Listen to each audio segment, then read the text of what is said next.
Bueno, Mauro, como ahora mi mamá está dormida, hoy toca un día de pelea.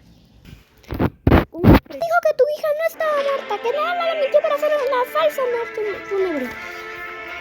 ¿Cómo te atreves, Ginebra?